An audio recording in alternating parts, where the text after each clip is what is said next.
बिस्मिल्लाहिर्रहमानिर्रहीम।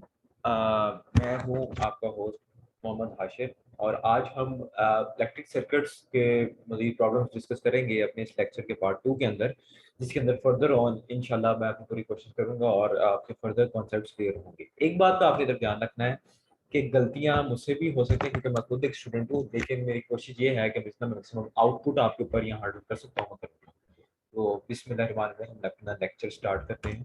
पहला प्रॉब्लम देखते हैं। यहाँ पे हमें एक सर्किट गिवन दिया गया है और हमसे पूछा गया है कि इस सर्किट की इक्विवेलेंट रेजिस्टेंस क्या होगी। पहले इक्विवेलेंट रेजिस्टेंस को मैं एक्सप्लेन कर चुका हूँ कि जो इक्विवेलेंट रेजिस्टेंस है वो है जो जो कॉम्प्लेक्स सर्किट है उसके अंदर मुख्तलिफ सीरीज रजिस्टर है, हमारे पास पैरेलल रजिस्टर है और वो डिफरेंट शेप्स या डिफरेंट डायग्राम्स और डिफरेंट कनेक्शंस के थ्रू आपस में लगे हैं।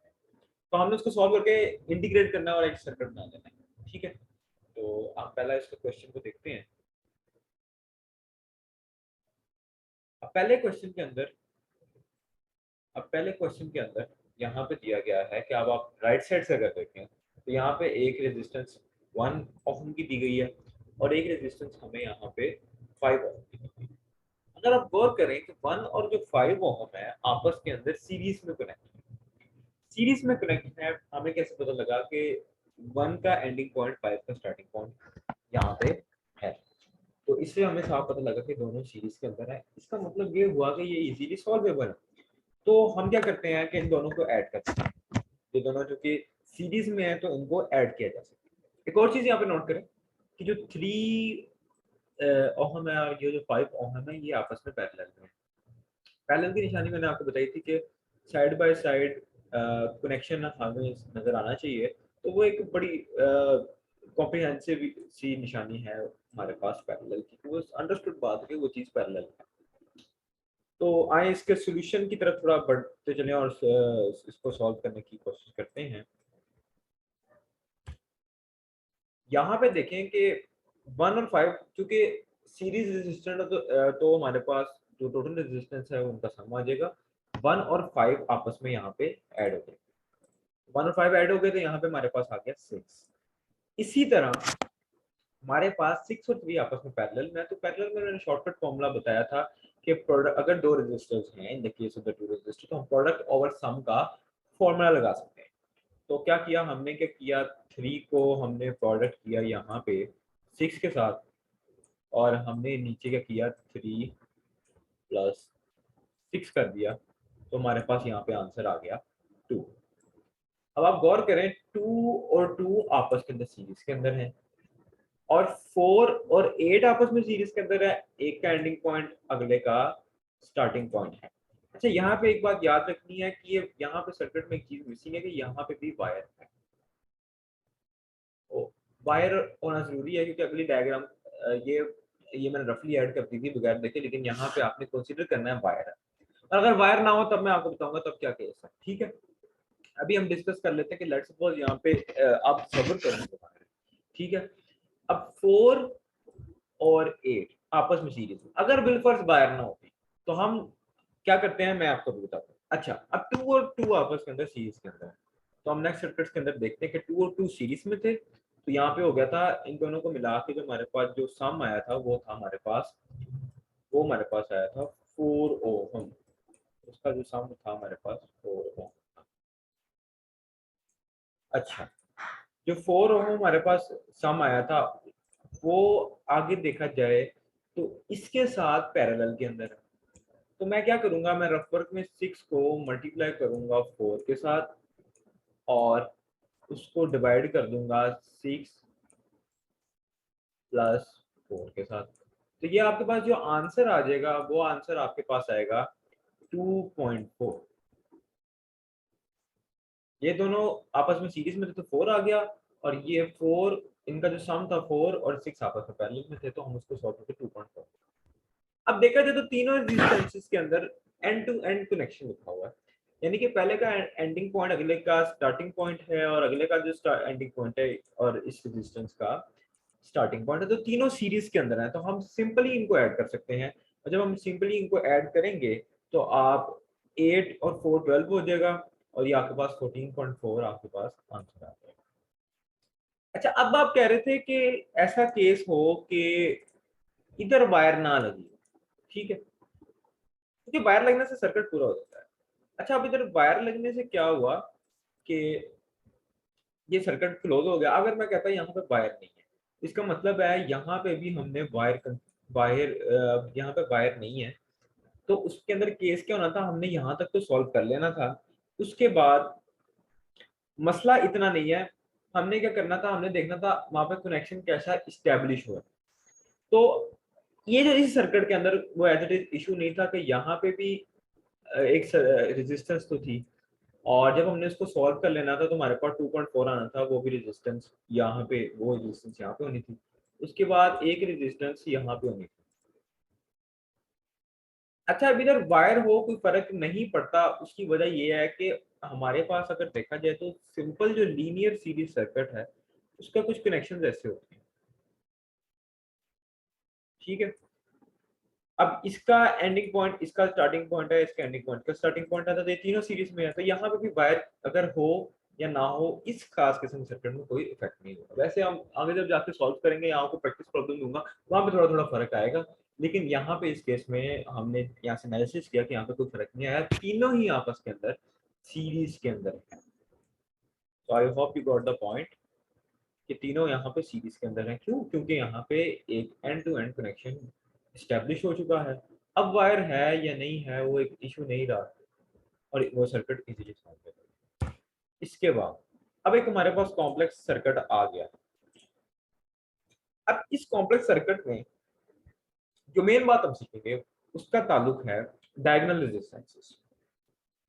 अब ऐसी डायगोनल रेजिस्टेंसेस को सीखने के लिए मैं आपको एक रफ सी डायग्राम पहले समझाता हूँ, फिर हम इसको आगे देखते हैं कि अगर लेट सपोज ये एक सर्किट है, ठीक है, और ये भी एक सर्किट है, और ये सर्किट क्लोज्ड है, यानी कि लूप बना रहा है। अच्छा, एक रेजिस्टेंस, अब मैं थोड़ा सा इसको मॉडिफाई कर लूं कि एक रेजिस्टेंस यहाँ पे लगी हुई है, ठीक है, और इसके बाद एक रेजिस्टेंस यहाँ पे भी लगी हुई है, सॉरी वो पूरा रेज हो गया, एक रेजिस्टेंस यहाँ पे भी लगी हुई है, ठीक है, और एक आके एक ये भी रेजिस्टेंस लगी है। थोड़ा सा डायग्राम गलत बनी क्योंकि मेरे पास पेन नहीं है, मैं जूम पे पढ़ा रहा हूँ। अच्छा, अगर एक डायगोनल बना हुआ है और इसमें रेजिस्टेंस आपको शो हो रही है, ठीक है, तो इसको देख के आपने घबरा नहीं जाना, पहली बात, ठीक है, वो कोई इशू नहीं है। अच्छा, आपके यहाँ पे केस में नीचे रेजिस्टेंस नहीं है, तो मैं पहले इसको इस तरह ही समझा देता हूँ कि नीचे तो रेजिस्टेंस नहीं है तो क्यों हम कॉम्प्लेक्सिटी के अंदर जाएं। हम इसको ऐसे ही देख लेते हैं कि क्वेश्चन में यहाँ पे भी रेजिस्टेंस है, ठीक है, और नीचे रेजिस्टेंस नहीं है। तो अब देखते हैं कि इसका सोल्यूशन कैसे फाइंड करना है, और ये चीज है। पहली बात तो देखो कि जो हमारे पास पैरेलल का जो रूल था उसके अंदर स्टार्टिंग पॉइंट्स और एंडिंग पॉइंट्स तो सेम होते हैं क्योंकि साइड बाय साइड कनेक्शन। इससे हमें एक पॉइंट पता चला कि ये दोनों आपस के अंदर पैरेलल में कनेक्ट है। अच्छा, अब जब ये पैरेलल में कनेक्ट है तो यहाँ से मैं इसको क्या कर सकता हूँ कि ये हमारे पास एक रजिस्टर है, ठीक है, इस तरह हमारे पास ये एक रजिस्टर है, ठीक हो गया, इस तरह रूट पूरा हो रहा है। अब इस रजिस्टर को मैं यहाँ पे सीधा करके लगा सकता हूँ, ठीक है। तो ये बात है कि डायगोनल जब हो तो पहले आप चेक करेंगे उसका रिलेशन क्या बन रहा है दूसरे तरीके से। अगर तो पैरेलल बन रहा है, क्योंकि मोस्टली आपके केसेस में यहाँ पे पैरेलल बन रहा है क्योंकि सर्किट इतने कॉम्प्लेक्स नहीं है। तो जब पैरेलल बनेगा, जैसे कि ये सर्किट, अभी ये जो सर्किट आ रहा है ये पैरेलल ही है 4 के साथ, ठीक है, इसके दरम्यान कोई तीसरा कोई इंटरप्शन नहीं आ रही, तो हमें इसको यहाँ पे सीधा करके लगा सकते हैं, ठीक है।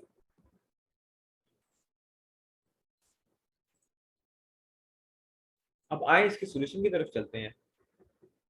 इसके सॉल्यूशन में पहले हमने देखना है कि 5, बहुत सिंपल, पहले हमने देखना है कि 5 और 1 आपस में सीरीज में, जो सीरीज के अंदर है, और वो आप आपस में सीरीज में है। और एक और चीज है यहाँ पे, अगर मैं इसके सॉल्यूशन में आऊँ, 5 और 1 आपस में सीरीज में है तो 6 में आ गया।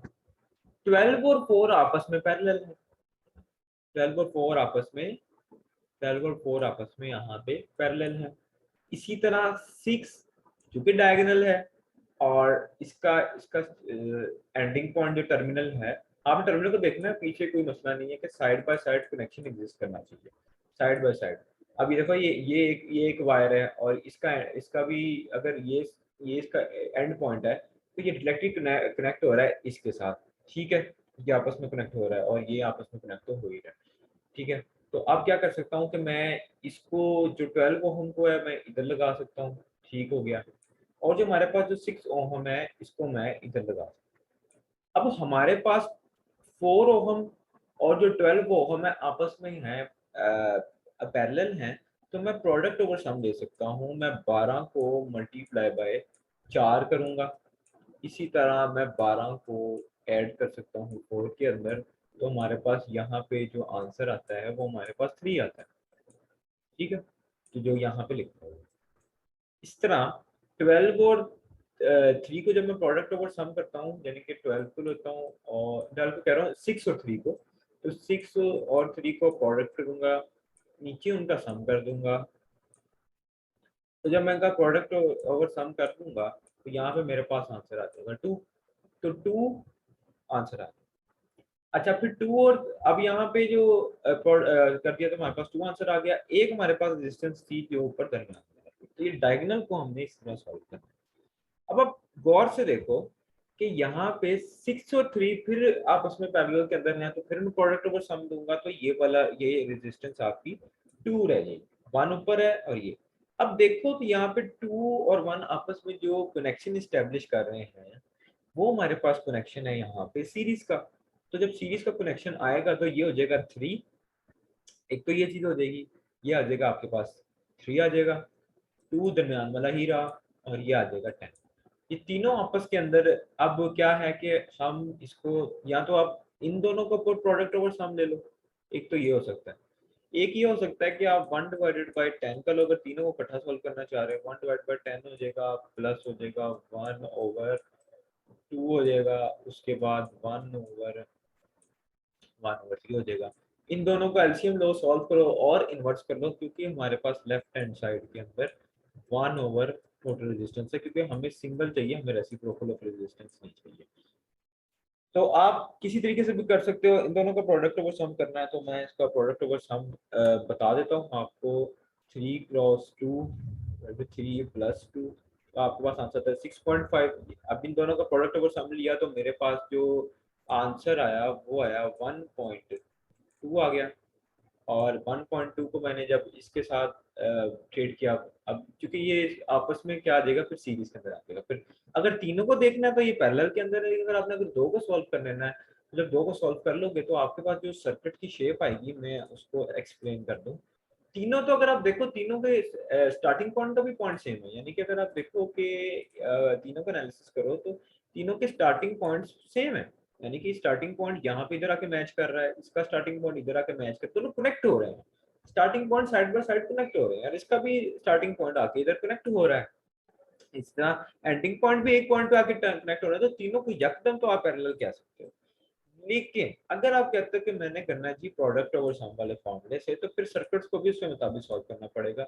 अगर ये दोनों प्रोडक्ट ओवर सम के फॉर्मूले से सॉल्व होते हैं तो ये आपके पास सर्किट बन जाएगा 1/2 1.2।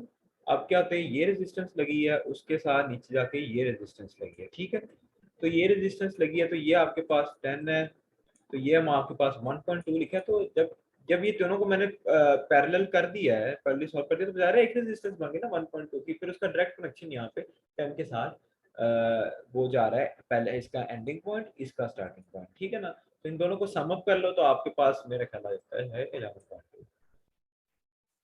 तो ये आप पर डिपेंड करता है कि अगर आप प्रोडक्ट और सम वाला फॉर्मूला देखें तो सर्किट की शक्ल या शेप या उसको सॉल्व करने का तरीका स्लाइटली डिफरेंट हो सकता है। अगर इकट्ठा करना है तो वो भी आपके पास ऑप्शन है, अलबत्ता डायगोनल रेजिस्टेंसेस को आपको डिटेल में सॉल्व करना आना चाहिए।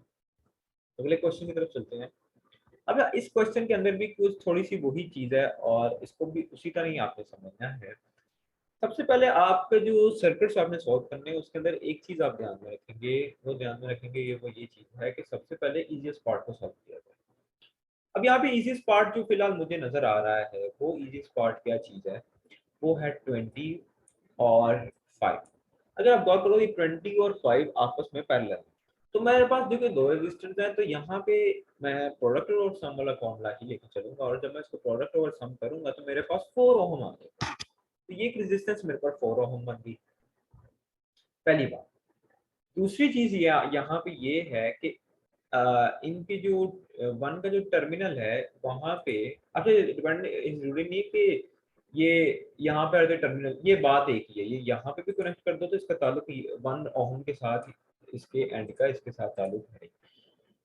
अच्छा, अब जब मैंने इसको सॉल्व किया, क्योंकि ये इस रेजिस्टेंस से आगे है तो 4 में चले, वो लिखने का तरीका पता होना चाहिए कि अगर तो ये इस तरह बना हुआ है, इस तरह टेढ़ा आया हुआ है, इसके आगे भी कोई रेजिस्टेंस है तो उस रेजिस्टेंस की जगह वही रहेगी, वो 4 रहेगी, और इसको आप सीधा करके लगा दोगे। क्योंकि मैंने कहा था रेजिस्टेंस डायगोनल हो तो आपको उसको ट्रीट कैसे करना है कि आप उसको स्ट्रेट लाइन लिख सकते हो, बस ये श्योरिटी हो कि उसको स्ट्रेट लाइन में लिखने के बाद उसके जो पॉइंट्स हैं वो रेजिस्टेंसेस के साथ सेम रहें, जिसका मतलब ये है कि इनके जो स्टार्टिंग पॉइंट्स हैं उसके साथ इसका भी पॉइंट था पहले, तो जब मैं स्ट्रेट कर दिया तभी इनके स्टार्टिंग पॉइंट्स और इसके इसके जो पॉइंट्स हैं वो भी सेम ही है, ठीक है। और इसका ये वाला पॉइंट, इसका वाला पॉइंट इधर ही है। आप चाहे इसको थोड़ा टेढ़ा करके बना दो या ऐसे बना दो, बस ये है कि इसका side by side connection establish ही रहेगा। वैसे चाहे आप इसको ऐसे लिख दो तभी साइड बाय साइड कनेक्ट है, क्योंकि इनकी ये साइड आपस में कनेक्ट है, सीधा करके बना दो, बस ये आना चाहिए, ठीक है। अब देखा जाए तो ये सर्किट और सिंपल हो गया, 5 और 1 आपस में सीरीज में आ गए। जब 5 और 1 सीरीज में आ गए तो यहाँ पे 5 आ जाएगा, और अब यानी कि अगर मैं इन दोनों को सॉल्व करूँ तो यहाँ पे क्या बन जाएगा, आपके पास एक सर्किट बनेगा जो कि 5 और 20 को फिर प्रोडक्ट ओवर सम कर दो तो आपके पास 4 ओहम। अब 4 ओहम इस 2 के साथ डायरेक्टली कनेक्ट है, तो इसका मतलब है ये सीरीज में है, तो इन दोनों को सम कर दो आपके पास आ जाएगा 6। अब गौर से देखो कि यहाँ पे, अब यहाँ पे पॉइंट टू बी नोट ये है कि आपके पास ये जो एक रह जाएगा ये, अब ये तीनों के बारे में ये है कि ये तीनों आपस में हमारे पास पैरेलल कनेक्ट, ठीक है। अब आप क्या करो, कोई से जो दो हैं इनके ऊपर अगर आसानी करनी है तो कोई से दो के ऊपर प्रोडक्ट ओवर सम ले लो। अब जब इनको प्रोडक्ट ओवर सम लेते हो तो 9 मल्टीप्लाई बाय 6 आपके पास आ जाता है 9 प्लस, नीचे 9 प्लस 6 आ जाता है, तो वो आता है 3.6। यानी कि अगर मैं 9 और 6 को प्रोडक्ट ओवर सम वाले फॉर्मूले में डाल दूँ कि 9 मल्टीप्लाई बाय 6 डिवाइडेड बाय 9 जो है प्लस 6, तो आपके पास जो आंसर आता है वो आता है आपके पास 3.6 आ जाता है। इसका मतलब है कि अब जो सर्किट बनेगा वो कुछ इस फॉर्म में बनेगा। अगर मैं बैक साइड पे जाऊं, मैं आपको सर्किट बना के दिखा देता हूँ। वो सर्किट बनेगा कुछ, छोटा सर्किट बनाऊंगा क्योंकि मेरे पास जगह थोड़ी है। तो यहाँ पे जो सर्किट बनेगा, एक तो आपके पास ये बार वाला है, वो अपनी जगह कायम रहेगा, 18 इधर आ जाएगा, ठीक है। और इसके बाद 5 और 9 से भी एक सर्किट बनेगा, ठीक है ना, वो इधर आ जाएगा, ठीक हो गया। अब ये जो दो सर्किट्स हैं आपस में, वो भी आपस में ये 3.6 वाला सर्किट आ जाएगा, और ये आपके पास 18 ही रहेगा, ठीक है। और उसके बाद आपस में 8 आ जाएगा, वो 8 वाला सर्किट आ जाएगा, ठीक हो गया।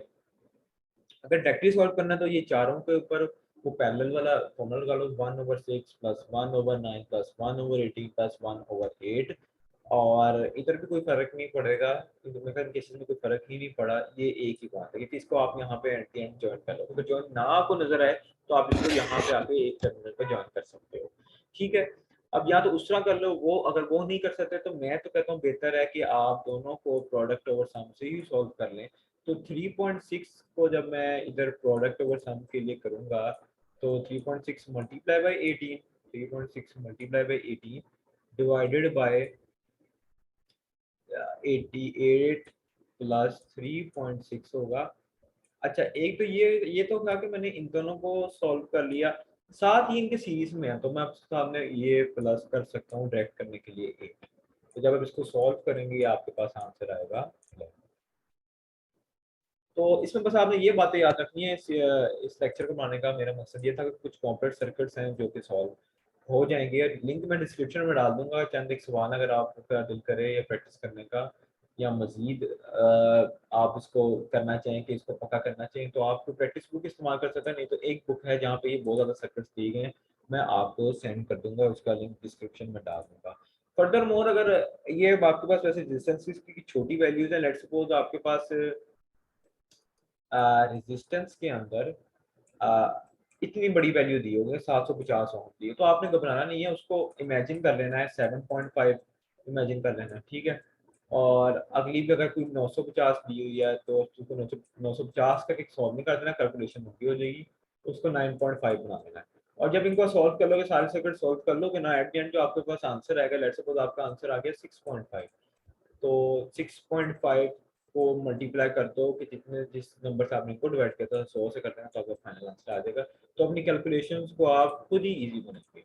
बाकी this is enough from me, और मैंने अपनी एफर्ट जितनी पुट कर सकता था इस टॉपिक पे किया है। रेस्ट इस पूरे चैप्टर की वीडियो भी जल्द मौजूद होगी।